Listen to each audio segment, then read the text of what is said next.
私が天に立つ。 When we think of Bleach, one of the first things that comes to our minds is Aizen.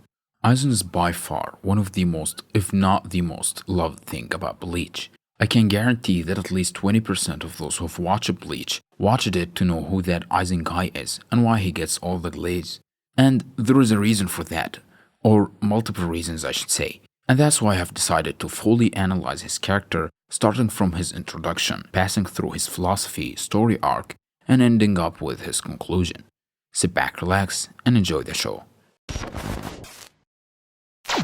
The way Aizen was first introduced gave the impression of those older and wiser commanders that act like a father figure to the younger squad members, seemingly kind-hearted, strong, and also smart.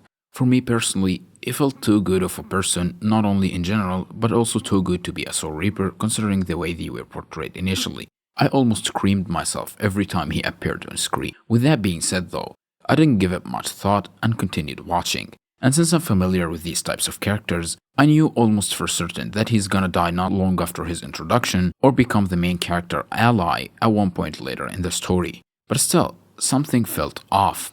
Fast forward a couple of chapters later, Aizen dies in vague circumstances, satisfying one of the conclusions that me as a viewer came up with upon watching him for the first time.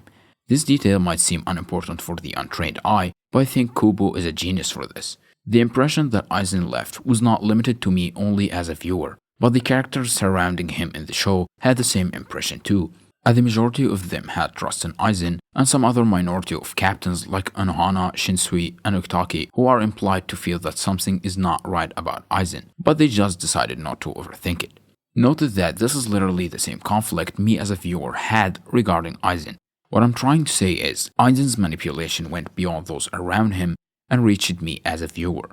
This kind of initial introduction helped massively in not only establishing his manipulative behavior, as the viewer and those around him could not tell for certain his true nature, but also helped setting up his actual introduction in the end of the Soul Society arc after he gets rid of the facade.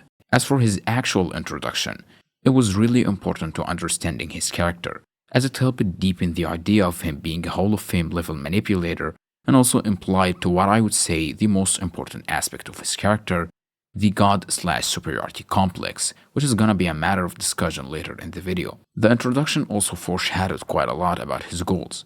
When Ukitake asks Aizen why did he betray the Soul Society and if he has fallen so much, Aizen replies that he did all of that to reach higher, to fill the unbearable vacancy in the throne above heaven, because neither Aizen nor Ukitake nor the quote-unquote gods aka the Soul King stood on top in the first place. In short, Aizen was willing to replace the fraud god and fill the vacancy that he left as he sees himself worthy of being in that place, which begs multiple questions.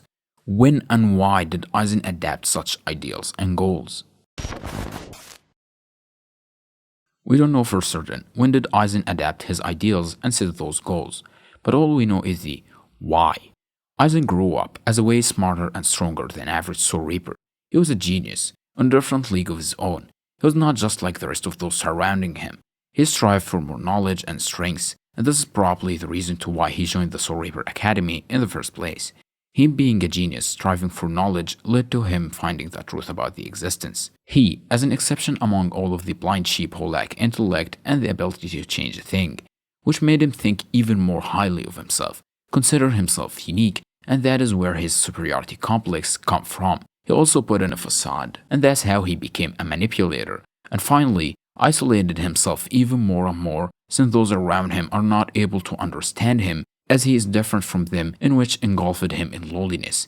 And in a world where the one who reigns governs the whole existence and has full control over every single soul in the cycle, yet is weaker and is way less intelligent, Aizen is not the kind of guy to accept such circumstances or to uphold to the status quo no matter what, as shown in his speech with Urahara about the victor mentality and how the world should be. As a matter of fact, Aizen became more obsessed with the idea of changing the status quo, and that's why he came up with a plan to overthrow such reign and replace it with something that suits him. And that's when he commenced his plans. The core of the system established by the Soul Society is the Soul King, hence why Aizen wanted to replace him, which also aligns with him viewing himself as a true god, And along the journey of trying to overthrow the reign of the Soul Society, Aizen had multiple internal conflicts and insecurities that, although were hidden under the facade he put, they heavily influenced his actions. As because of his constant feeling of loneliness, he kept looking for an equal that should be able to understand him, and that's why he intentionally did not kill Ichigo and put him under pressure multiple times in order for Ichigo to unlock his full potential and develop. And that's what Aizen meant when he said that all of the battles that Ichigo has fought were part of his plan, as Aizen was basically creating a formidable equal just for the sole reason to stand next to him. This is also one of the reasons to why Aizen did not show Ichigo his Shikai, because in his mind he always thought that one day would come and where this would be useful, and it happened to be since they both fought against Yuha, who was a mutual enemy. Speaking of which, why didn't Aizen side with Yuha in the 1,000-year Blood War? They would have easily won. Don't they share the same path of destroying the reign of the Soul Society? 道は同じか。断る。Aizen's ultimate goal was to eviscerate whoever tries to control him. It doesn't matter who exactly. Both the Soul Society and Yuha are targets for Aizen unless they stop interfering with his path. But especially for Yuha, the idea of the Quincy King, who is the archenemy of the Soul Reapers, asking for help from another Soul Reaper just because he feared the threat that he poses, disgusts Aizen. Aizen's God complex stems from his belief that trust is the same thing as reliance, a weakness that everybody has except for a few, and he is one of them. Aizen believes that all creatures need to obey, as they cannot survive without trusting someone that they feel is better than themselves. And those who are better try to avoid the said responsibility, so they look for even more superior beings to rely on. And that's how kings are made, but also how gods are born. And what Aizen refers to in this speech is the cycle that the Soul Society created, as ordinary souls trust the Soul Reapers and consider them more superior to them, while Soul Reapers fool themselves into believing that there is a higher entity that governs over the existence. And that is how the Soul King was viewed as a god, but Aizen considers him as a fraud, and that's why he's gonna become a god and teach people how to believe in him. Aizen also was not the kind of manipulator that most people think he is. He's not, as some might describe him, a wolf behind a sheep mask or whatever. Aizen would not act like a sheep. He would not act weak or obedient in front of whom he considers inferior, just for him to achieve his goals, as his ultimate goal was to be under nobody's control, so how can he bow down to said people? Also, one thing that really fascinates me and nobody talks about, that Aizen is probably one of the best, if not the best character to portray the concept of freedom. I know his main dynamic is the God/superiority complex, in which what Aizen pursued was replacing a god, but Aizen only did that so nobody can rule over him, in order for him to become the most superior being and all the others are inferior to him, to become a true king. And that is quite similar to what Luffy wanted to achieve. He wanted to be the freest man alive, in which made him go on a journey to find the One Piece to claim the Pirate King position, where no government or pirate can tell him what to do, except no disrespect to my boy Luffy, but Aizen is like 1,000 times better than him. Aizen's story arc started its conclusion a little bit before the point where he lost to Ichigo. But how exactly did he lose, and what significance does this battle hold to Aizen's character? You see, Aizen in general pursued perfection. He tried embodying perfection by becoming a being that transcends everybody and everything, and with the power that grants his wishes, he became a being that can adapt to any situation and overcome it by evolving. For example, Aizen overcame his fear of death and also transcended the concept of death after the failed attempt from Gin to kill him. Aizen reached a state where everything is seemingly useless against him, a state where he can never be defeated, a state where he is truly perfect. What is funny is, this was one of the main reasons behind his defeat. Remember what Mayuri said about perfection? I know he was not referring to Aizen, but what he said applies to Aizen. If something is truly perfect, this means there is no more room for evolution, which is the main ability for the Hogyoku. Hence, Aizen cannot evolve further and overcome a situation where he is worse no matter what he does, and that is what happened in his battle against Ichigo. However, there are more important reasons to why he was defeated. As we all know, Aizen willingly lost to Ichigo, and this part is sometimes misunderstood, So let me make it crystal clear. The power of the Hogyoko is to manifest its master's desires, which means the only way Aizen was defeated is because it was his desire to lose. Because if he wanted to win, the Hogyoko would have evolved him to the point where he is literally unbeatable. But why would Aizen go that far and just give up his will to fight when he was so close to invading the royal palace? Aizen felt so lonely, even if he believed in what he was doing all along and ignored the feeling of loneliness he had all the way back. When he became transcendent, he felt what it was like to stand on top. The feeling got unbearable to the point where his subconscious mind wanted him to lose so there can be an equal to him, so he doesn't stand alone on top. Even though his goal was to stand above everybody, he never wanted to be alone.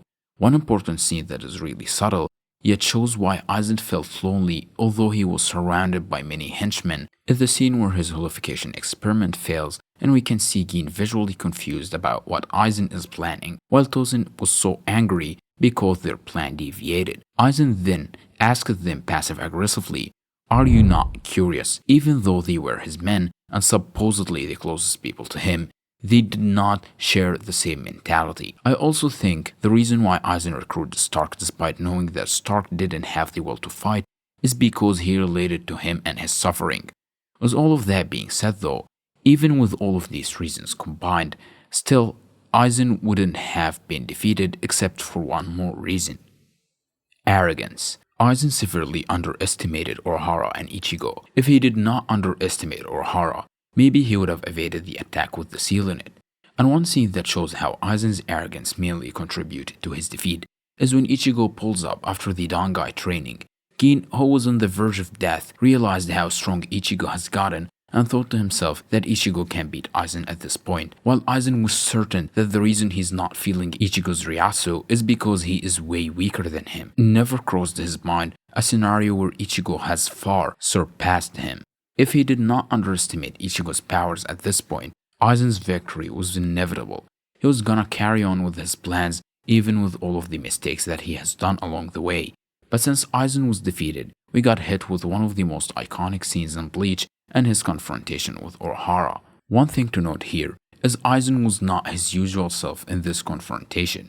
He lost his cool, he was weakened, and was losing the psychological battle that he excels in. But why did Aizen mentally break, and what is the meaning of his words? One reason to why Aizen was so mad is because Ichigo, the guy whom Aizen viewed as an equal at best, far surpassed him, and that is why he calmed down when he realized that he was evolving and that he's gonna overwhelm Ichigo since Ichigo lost his powers. But he then got so mad again when he realized that Urahara has got him after thinking that he has already been defeated. And that is simply because Aizen was so curious.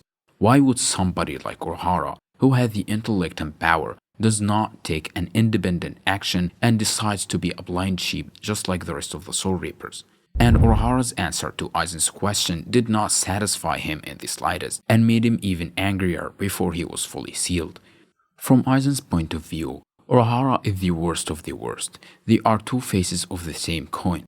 They both knew the truth about the existence, but one of them chose to obey the existing reality and the other strived to create a whole new reality that obeys him. Now after Aizen got imprisoned, we can see that he still held to his ideals about the existence, but it is also still clear that he drastically changed it and got to understand things a lot more. In the end of the manga, we can see Yuha blaming Ichigo for preventing him from achieving true and eternal peace by stopping him from erasing the concept of death. Aizen tells Yuha that such world would be unfavorable because in a world without fear of death, people will never attain the hope to be found from casting their fear aside and persevering through them. Aizen thinks that people need to overcome their fear, build up the courage to march forward, and live their life to the fullest regardless. In the end, Aizen started the series by trying to replace the so-called God that is powerless and forcefully bound to one place in order to rule from heaven and be above everyone. Ironically, Aizen became exactly the same, except he was bound to the Muken, a place that is literally under everyone, in the lowest depth of the soul society, and even lost the desire to get out of there, just like a fallen angel, whose arrogance fueled his desire to be a god and rebel against the existing authority, but ultimately fell from grace and was banished alongside those who followed him.